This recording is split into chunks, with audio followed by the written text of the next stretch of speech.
Irati Jimeneze jaso du saiakerako Euskadi saria, begiak zabalduko zaizkizue. Literaturari buruzko elkarrizketa bat lanarengatik saritu dute idazle mundakarra. Irati Jimenez, egunon. Kaixo, egunon. Eta zorionak, Mila esker. Bueno, saria humorez eta harriduraz jaso zenuen, ala esan zenuen, ezta? Besteak beste, Euskadi saria kritikatu izan duzulako? Hori da, norberak ez du espero, bueno, ez da sariak espero behar izaten diren gauza bat ez da komeni ez, baina norberak ez du espero, baina zuzen Euskadi sariak ere beste kritika askoren artean, ez? Baina literaturari gorazarre egiten dion liburu bada eta maitasunezko kantu bat, baina sistemaren erreformaren aldeko eskari bat ere bai. Eta sistemak esan nahi du baita Euskadi sariak ere bereziki esaten dana da, bueno, ez direla izan gure literaturaren azken hamarkadetak gertatu denaren ispilu zuzen zorrotz egoki bat nire ustez. Ez diote hor egin literaturari justiziaz nolabait esan da, ez? Eta hori esaten da, alik eta modu onenean esaten saiatu nahi zen bezala gauzak, baina horrela esan da, eta egiten dira txiste batzuk ere, bai, Euskadi sarien lepotik, nola kontatzen dut liburuan 6 urterekin ipuntxo bat idatzi nuela Euskadi sari irabazi ez zuena, eta orain neuri bakarrik erraz egiten dian txiste bat, orduan sariak oso politizatuta zeudelako, baina zorionez hori azken hamarkadetan konpondu delako. Eta hala ere, Euskadi sari bat eman diaten ez eta txistetxatxu hauek egin. Beraz, bai, pisoke gogeran egia esateko pizka bat. Aizu, literaturaz bereziki egiten duzu gogoeta bat eta batez ere Euskal Herriko literaturaz. Bai, bereziki, bai, literaturaz berba egiten dugunean, egiten dugu orokorrean literaturaz berba, ez? Ariketa literarioari buruz, nolabait esan da, beraz, maila batean literatura unibertsalaz ari gara hitz egiten. Baina, bai, liburuak 4 parte ditu, hori da, eta orduan lehenbizikoan kontatzen dut labur zertara datorren liburua, nola okurritu zitzaidan, zer gertatu zen nire bizitzan, ez? Liburua da, elkarrizketa saiakera bat, nolabait, ez? Elkarrizketa bat izaten saiatu naiz irakurleekin zuzenean, ez? Eta horretarako kontatu nahi izan diet, liburuan nola idatzen nuen, zergatik, alegia, egiten dudan bitartean, kontatzen ari naiz, zer egiten ari naizen, zergatik nola, ez? Eta bigarren partea da, hain zuzen Euskal literaturari buruzko analisi bat, labur esan da titularra da, hotz egiten duela gure sistema honetan, eta baju gaudela. Eta konponbiderik ez jartzekotan arazo batzuei ez dagoela nire ustez motiborik pentsatzeko arazoiek ez direla handiagotuko edo ugalduko. Eta beraz, norabide aldatu beharko genukela gauza batzutan. Gero egiten dut 3. parte bat, nolabait ariketa literarioa zer den literatura, ez? Zer da, ze parte ditu, ze literaturari buruz hitz egiten dugu sarri, ez esatearen sarriegi, eta idazleek hitz egiten du gehiegi, hori argi daukat, eta ematen zaigu ahotsa gehiegi, intelektuala bagina bezala. Eta askotan, en fin, ez naiz horretan orain berezik sartuko, baina baina literaturaz ez dugu asko hitz egiten, eta oso mistifikatuta dago dena, eta jendeak ez daki, ez? Eta ez daki, ez zaiolako esplikatu, horregatik ez daki. Eta orduan, eta pentsatzen du jakin beharko lukeela, eta erruduntasunez bizi dugu askotan gauzak ez jakitea, ez?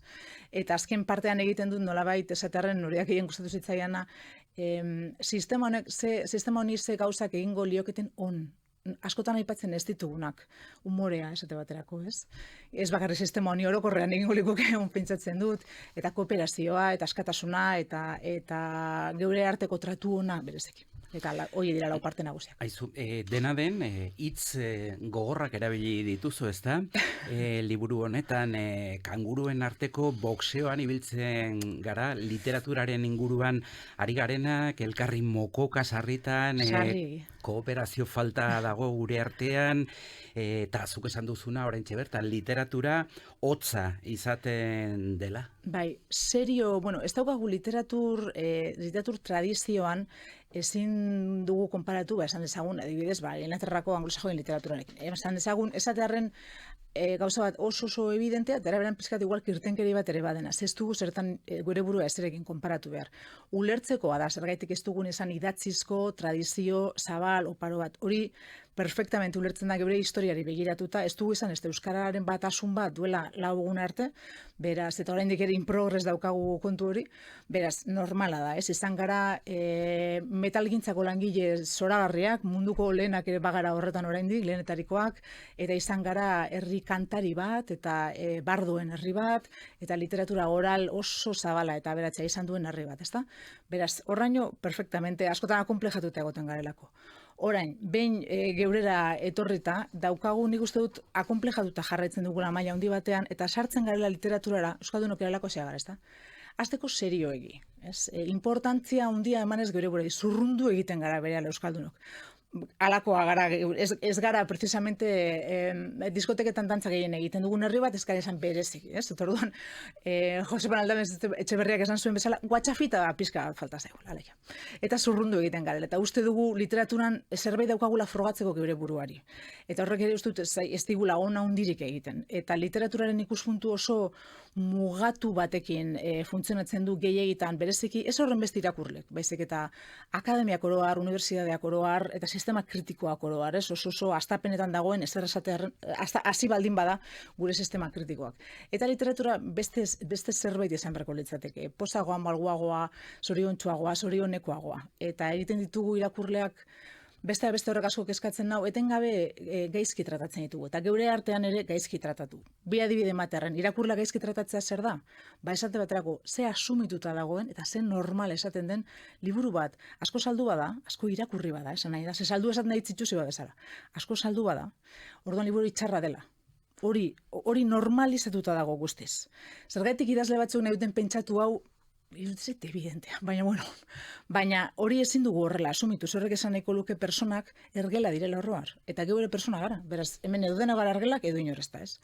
Eta bestalde batetik geure artean tratu txarra zeuk esan duzun elkarri mokoga, pues dago sistema bat non eskatzen dizuten ipuina edo novela, baina zertarako ez dakigu. Eskatzen dizute txillardegi edo atxaga, baina zertarako txillardegi edo atxaga. Zein gustatzen zaizun gehien, hau da, mumetan egiten genuen bezala, zer nahiago duzu, hil erreta edo itota. Ekiatzateko ez dakit norden atakanetan jartzen gaituena, ez? Bi aukera egin artean nik ez bakarra ez nuke nahi, ez? Eta etengabe egiten dugu hori, eta elkarrin mokoka ibiltze horrek literaturaren ezagutza eskas bat adierazten du. Eta egiten dugu, berez, akaso txikia izan daitekeen literatura bat, pentsatu, ez tabiatu genezak ezer den txikia, are gehiago eskastu eta murreztu. Aizu, hasieran aztu zaitez, da? Liburuaren titulua, begiak zabalduko zaizkizue, eta literaturari buruzko elkarrezketa bat. Bai, baino, begiak zabalduko zaizkizue. Hori jakin nahi dut, ez da? Bai, Bibliatik atera nuen. Bibliako genesitik atera nuen, arraroa baldin bada ere. Ara. Persona... Uste dut Isaac Asimovek esan zuela, ondo irakurrita Biblia, ez dago ateismoaren aldeko panfleto eraginkorragorik Biblia bera baino, ez da? Eta Bibliaren oso irakurzalea naiz, eta Genesian, kontatzen dut bertan nola, duela gutxi deskubritu nuen, nire harridurarako, Genesia oso ondiatzeta dago, eta fabula denok ezagutzen dugu, ez? Paradisoan daude Dan eta Eba, sagar badago, janezen daitekena, eta handator sugea, eta galdetzen dio, Ebari galdetzen dio. Joanes Etxeberri-Sarakoak esaten duen bezala, emakumeek ezagutza gozea hundi esaten dute, horregatik galdetzen dio sugeak emakumeari, eta ez gizonari. Orduan, emakumeari galdetzen dio, ze esan dien, zergatik ez duten hartzen sagarra, Ebak erantzuten dio, jainkoak debekatua dela. Zer gertatuko zaizuen, sagarra jaten baduzu, ez esan dizue Jabek, ez? Eta Ebak esaten dio, esan digu hilko garela. Eta orduan sugeak erantzuten dio, ez da egia, ez zarete hilko. Izango zarete gai dena ezagutzeko, begiak zabalduko zaizkizue. Eta izango zarete jainkoak bezala lurrean dena ezagutzeko gai. Hor gertatzen da gauza, niretzat apasionante izan zen, Ebak efectivamente sagarra jaten du, ematen dio Adani ere bai, ez du tentatzen esan behar da, ez? Le dio la manzana esaten du, ez du esaten hor, ez du konbintzitu behar asko. Pasatzen dena gero, jabe asko zerretzen dela, eta orduan kontuak eskatzen dietenean, Adanek emakumea saldu egiten duela eta esaten du, ni ez bera konbintzitu nau. Eta Jabek hori sinetxe egiten dio, ez? Baina hor badago gauzat fascinante, Jabek gezurra esan diela, alegia. Esaten du sugeak, zesan dizu hilko garela, jaten dut ez dira hiltzen. Beraz, Bibliako lehen pekatua ez da emakumearena. Jaberena da, aitarena, nola baita esan da, ze gezurra esan dio.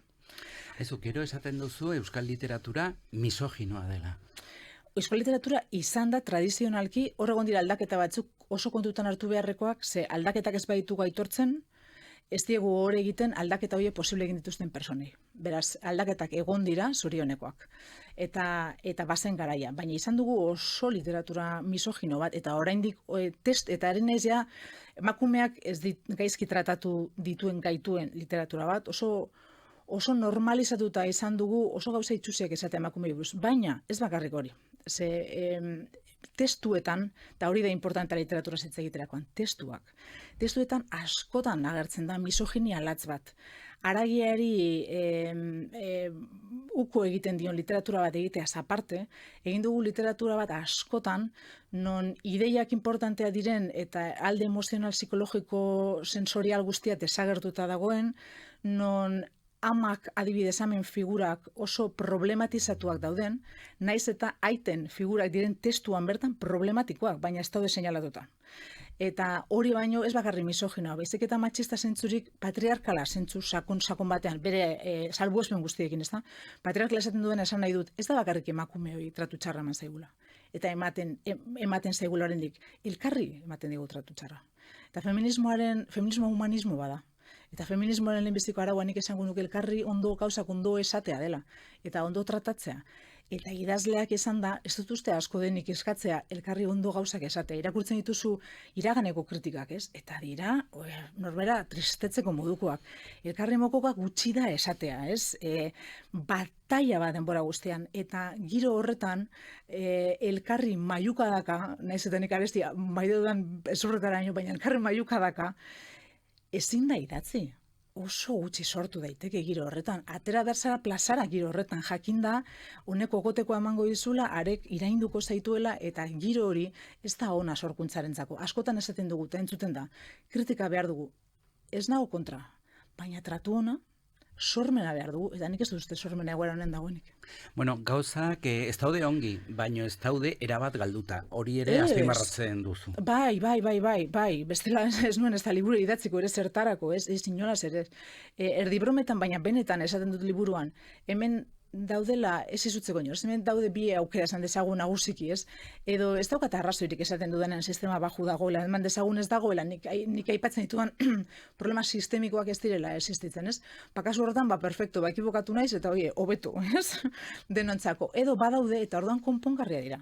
Gertatzen, arazo bakarrak konpondu ezin daitezkeenak seinaletu gabeko arazoa dira, ikusten ez ditugun arazoak. Eta literaturak begiak zabaltzeko balio dezakela da nire tesia, eta sagarra, metafora horretan, izan daitekela modu bat, edo izan daitekela literaturaren metafora bat ere balio duela. Pasatuko zitzaizun inoiz, zaudela zerbait irakurtzen, eta halako batean, hori da irakurtzen plazeretako bat, ez? Irakurtzen duzu zerbait, hitzetan jartzen duena, zuk hitzik gabe zenekien zerbait, baina behar bat inori komentatu gabe, edo zure barnean sentitzen zenuen zerbait, apur bat gardendu egiten duena realidadea, eta lagundu egiten dezuna realidadea ikusten. Eta hori da literaturaren plazeretako bat, eta hori da nik errebendikatzen duena. Oso ongi, aizu, eta noizko, ezta? Aldaketa hauek, soluzio bide hauek proposatzen dituzunak, epe labur batean behintzat epertain batera beharko du. Denak ez dauden nire esku, baina esango nuke bakoitzak bere partea egiten sinesten du nik. Eta nik neure egiten jarraitu beharko dut, ez?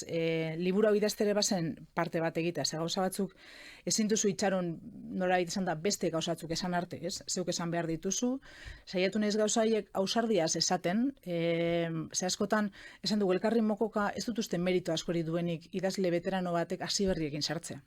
Edo ni baino ez dakit, 20 urte gehiago, karreran 20 urte gehiago zera matzaten idazleek nire kontra adibidez sartzean nik 28 urten dituenean. Ez dut uste horren meritu askori duenik. Baina... Talaia batean ikusten dira, ez da? Esate baterako, ez? Baina, uste dut meritua izan dezakela, horretarako goga baldin badaukagu, apur bat mailu ateratzeko, borduan egin dezagun Gabriela Aresti bezala. Bat, egia esan da beti, hori izan zen bere promesa inaugurala literatura honetan, eta bi, mailukada batzuk emanda benetan arrisku batzuk hartuta, eta benetan merezi duten gauzei.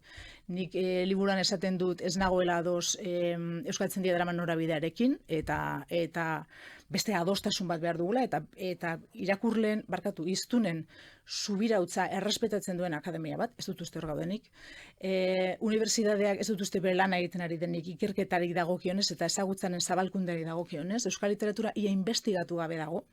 egunen batean aurkituko dugu geroren bigarren partea, eta ez da orain arte azaldu behar bada ez dugulako bilatu. Hau gezurra da, Patxi Salaberrek topatuko zuken, existituko aritz, baina dena daukagu investigatu gabe, Shaoren frantsesezko novelak euskara itzuli gabe daude, ez eta euskarria hitz egiten duten, eta idazle euskaldun bazan, dena egin gabe daukagu, ez? Eta segitzen dugu egiten askotan gauza ikerketa irrelevanteak bine eta berriz kopiatuak eta pegatuak direnak, zabalkunderako laguntzen ez dutenak, jarraitzen dugu tamalez sistema endekatua daukagu, Espainiako literatur sistemaren parte bat ere bagara, hegoaldeko idazle konpartitzen dugun sistema hau, jarraitzen dugu kooperazio falta larrean askotan argitaletxeen artean, eta idazleen artean berezik esango nuke, ez? Geure buruari begiratzearren. Eta esan nahiko nik bereziki idazten ari direnei eta apur bat despistatuta daudenei, ez daitezela despistatu duen literaturatik, eta egin dezatela ez ditzatela idatzi,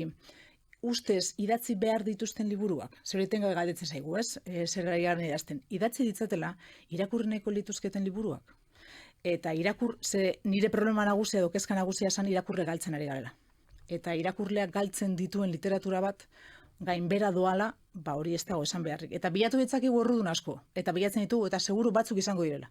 Baina, nik esango nuke, ezin dugula hipotesi bezala baztertu, horrek zerikusia izan dezakela egiten ditugun liburuekin. Aizu, eta kritikari ere kritika egiten diozu, literaturaren itsaso zabala honetan parte bat ere badirelako. Hori da, bai. Eta era berean saiatu naiz, 3. kapituluan hori da, 3. atararen bukaeran, saiatu naiz nolabaiteko idazle askok gorroto duten hitz bat erabilita autolaguntza, baina liburu guzti dira autolaguntza askoak, Cervantesek esaten zuen bezala, hor dago libururen bat hor kanpoan zuri bizitza salbatuko dizuna. Eta aholku batzuk ematen, ez? Eta alegia modu positiboan eta erabilgarrian hitz egiten baita ariketa kritikoak egiteko orduan ere. Ze kritika egitea oso zaila da. Zaila da idazle on bat izatea, ezta? Ariketa literarioa benetan bikaintasunez egitea, baina kritika egitea are zailagoa da. Gauzak gehiago jakin behar dira. Eta era beran ezinbestekoa da, ze idazle erdi ganorazkoa izango baldin bada, bere ariketa literarioaren kritikoa izan behar da. Eta irakurlea, era berean, ez? Gauza guztiak izan behar da idazle bat. Horregatik askotan izan dira euskal literaturan eta ez bakarrik euskal literaturan, idazleak kritikorik onenak. Ezagutzen dituztelako prozesuaren parte guztiak, Lizardi kritiko zoragarri bazan, Lauazeta kritiko miresgarri bat, Mikel Asa poeta miresgarria, baina akaso, hau oso gorra esatea, are kritiko hobea izango zen. Harri eta herri atera zenean, konprenitu zuen, egunean bertan ze ateratzen ari izan, ez da hori oso zaila da. Aresti bera, en fin, kritika egitea ez da erraza, eta ez dugu kritika ona egiten. Argitaletxe baten duela gutxi persona batek esan zean bezala, euskal kritika hasteko desiatzen. Aizu, eta gero, itxaso zabala horretan irakurleak, ezta? Irakurtzeko kostumbre hori, ohitura hori, zenbateraino zabalduta dago zure ustez? Nik uste dut, tristea da esatea, askotan gutxien irakurtzen dutenak nire esperientzian dira idazle behin esan dezagun konsagratuak eta kritikoak. Bereziki nik beldurra handia diet esaten dutenei ez dela irakurtzen. Esaten baldin badute ez dela irakurtzen, ojo kuidau, nire sentsazioa da, eta askotan froga ditut, beste askotan ez, sentsazio hipotese besterik ez dutela irakurtzen, eta utzi dutela irakurtzeari. Agertzen da dibidez, Landergarren kontrario novelan idazle konsagratu bat, ez dakit izenei daukan edo idazlea beste gabetzen zaion, halako diskurso bat ematen duena, eta hor oso ondo esplikatzen du idazle personaje horrek zergaitik ez duen irakurtzen. Ez zaio gustatzen ikustea besteak zertan ari diren, ze orduan inseguridade eta kezka handiak eragiten dizkio, eta norbera konparatu behar du bere burua, ez bakarrik bere ariketarekin, baizik eta ariketa hori incluso hobeto egiten dutenekin. Normalen beti egongo da hobeto egiten duen baten batez.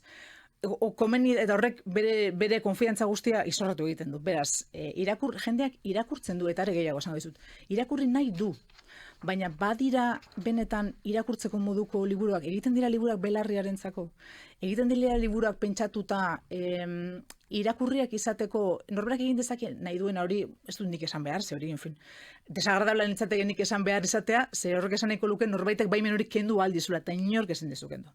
Baina, ez da gertatzen ezer herriarentzako, herri batentzako, komunidade batentzako, irakurle batzuentzako idazteagatik. Are gehiago, arraroa da, ez komunikatu nahi izate irakurleekin. Egin dezakezu, nahi baduzu zeure eguneroko bat, eta kajoian gorde edo ordenagailuan eta inori ez erakutsi, jakina. Baina eskatuko badiozu inprenta bati, argitaletxe bati inprentanen faktura pagatzeko eta langile batzuk eta argindarra eta kalefakzioan neguan, orduan pentsatzen dut saiatu beharko zinatekela irakurleekin hitz egiten, zer oso polita da. Aizu, zure liburuari eta zure literatur lanari erreparatu nahiko nioke, ez da? Orain arte novela bat, oso krezpanago, eta 3 narrazio eginak dituzula, gogoetaren, saiakeraren mundutik ere ibilia zara, esaidazu, zuk egina duzun lana. Apur bat bai, egia esan, narratibaren atetik nolabait sartu nintzen euskal literaturara, eta novela labur batekin, bat Manchesterrekin, eta gero, zeuk esan duzun, novela labur bat, narrazio luze bat, nahi duzun bezala ulertu daiteke. Ez novela laburrentzako lehiak eta tirabazizunez, novela labur deituko diot, ez daukago gainera formatu hori oso begi aurrean, eta nire asko gustatzen zaitez. Eta nola ez dakizun hori izango da, seguruen nire libururik jende gehienak ezagutuko duena, pentsatzen dut, hori da gehien elkarreko zifrek hori esaten dute, ez da? Eta horren beste urtenen buruan bizirik jarraitzen duen liburu bat, libre, bastakit, harridurarako eta zorionerako, ez? Eta saiakeraren arloan egia da, hau dela egin dudan mardulena, nolabait esan da, aldea hundiarekin, eta egin izan ditut txalaparta argitaletzarentzat adibidez pare bat lan kolektibotan parte hartu nuen, telesailak pare bat, ez diru, telesailak egin genuen hasiera batean, telebistari buruzko artikulua, jende askorenak, gero horren nolabaiteko bersio bat baitere gaztelaniaz, talako zientzia fukiziari buruzko, baina gehiago ziren artikuluak edo saiakeren alorreko lana, egia da, eta batzuk kazetaritzen arlokoak, esan dezagun, baina laburragoak nolabait esan da, eta alako egun batean eure burua topatu nuen, egia esan lagun batek, bertan liburan kontatzen duen bezala, lagun bereziki bat, baina batzuk galdu nituen momentu batean, mina handi bat hartu nuen, eta literatura etorri zitzaidan bizitza salbatzera, ohi duen moduan, eta deskubritu nuen literaturarekiko bermaite mindu nintzen, eta bere atxekabeekin nolabait ere berriz engaiatuta sentitu nintzen, eta horra gertu zen begiak salduko zaizkizu. Aizu, saria jaso zenuenean, zure aita aipatu zenuen, ez da? Bai, zergatik? Bai. Bereziki, egon daitezke beste arrazoi batzuk, ez? Baina arrazoi nagusia zen hitz egin nahi nuen liburuan bertan esaten dudan bezala, hortik abiatu gara, ez da? Euskadi sariak ez dira izan, sariak behar bada, imaginatu dezagun, Oskarrak esatearen, ez? Bien, esan dezagun ez direla izan, nik ala uste dut, Hollywoodeko ez dutela beti saritu egin izan diren pelikularik merituzkoenak, eta askotan saritu dituztela batzuk perfectamente ahaztu ditugunak, eta ahazteko modukoak zirenak. Bien. Baina, Euskadi sarien kasuan, hori askoz evidenteagoa iruditzen zait. Hartzen badituzue, sartzen baldin bazarete Wikipedia orrialde batean esatetarako egongo da, padago, okerrezpanago. Euskadi sarien zerrenda zein izan den azken 30 urteetan, ez da gabeziak harrigarria dira. Eta kontrakoa, baina bereziki gabeziek interesatzen naute. Ez nau inoiz horren beste kezkatuko, Euskadi sarietan ez beste inon, niretzat igual bigarren mailakoa den liburu bat sarituta egotea edo idazle bat, horrek ez dit horren beste importa. Importa idana zerik entzen zaion lekua. Merituzkoak direnak nola saiatzen garen baztertzen. Borroka garaietatik gatoz, eta giro politiko latz batetik gatoz, hor gaude, zoritxarras oraindik, baina, gatoz esan dezagunez, baina borroka armatuaren zikloa oso gogorra izan da Euskal Herrian, nik ez dago zertanik esan beharrik, horrek eragin asko izan ditu askotarikoak, berezko sektarismorako joera, sekta sortzaile handia gara Euskaldunok, egin du areagotu, eta jokatu dugu askotan bazterkeriaz eta besteak kanpo utzita, eta hori egin dugu guztiz normalizatu, eta hori ezin dugu normalizatu. Eta uste dut Euskadi sariek ere horren ispilu izan direla. Eta horregatik sortu zela, duela urte asko gutikan Euskadi sariak mugimendua, eta mugimendu horren parte izan zen eta bultzatzaileetariko bat gure aita, baina bereziki liburuan esaten dudan bezala horrekin ere borroka egin nuen nola esan, ez da? Edorta Jimenez edo Jon Alonso edo beste hainbat gure idazlek ez dute inoiz lortu, Edorta Jimenezek aurten neure kategoria berberan bere lehen nominazioa, lortu izendapen bat Euskadi sarietara, ez? Hori ridikulua da. Gertatu daiteke urte batean egotea, baina 30 urteren buruan, sarituta ez ditugun novela eta itzulpengintza ariketa eta bestelako ariketa handien zerrenda. Jose Agustin Arretak Proust itzuli zuenean, ezen nominatua egon. Alegia, ariketaren zailtasunagatik bakarrik, Proust ez egotea, en fin, eman diogunean, ez dut aretiek emango ez, baina gauza larria da, eta larritu beharko gintuzkena. Eta nondik gatozen beti ulertzea importantea da, ez geure burari baita ere inkluso barkatzeko momentu batean, edo aitortzeko iraganarekin, gatozen lekutik gatozela. Baina, bada sasoia beste modu batera jokatzeko, eta horretik aipatu nuen aitaren kasua beste asko aipatu nitzaken, baina jakina nire bihotzetik hurbilen zegoena momentu horretan, esan nuen bezala ez da erraza, eskertuta egotea eta eskertuta zaudela esatea talanago, zu baino hobeak diren hainbeste liburuk eta idazlek jaso ez duten sari bat jasotzeagatik. Oso ongi, provokazioa da, zure liburu hau. Uste dut provokatzailea dela, behin entzun nuen esaldi bat, ezagutzen duzu inor esaten duena, ni provokatzailea naiz, ez dena ergela, irten bat ez dena. Torduan, nik ez dut, nolabait esan da, nahi eta provokatzeko idatzi, are gehiago, nahiko nuke nire epai guztiak izango balira ez inor aplastatzeko moduko, baizik transformatzeko dei bat, ez? Dena transformatu daiteke, eta deno transformatu gaitezke. Eta dena aitortu, reparatu, inkluso barkatu daiteke, zer barkatzeko baldin badago, ez? Neu naiz lehenengoa horretarako prest nagoena, barkamen askatzeko minen man badiot inoriz, ez da inoiz nahita izan. Eta ez da nire asmoa inoiz izan, ez? Baina gauza batzuk esan behar esaten dira, eta persona batzuk min hartzea, batzutan normala da, ez? Ez gustatzea idatzi duzuna.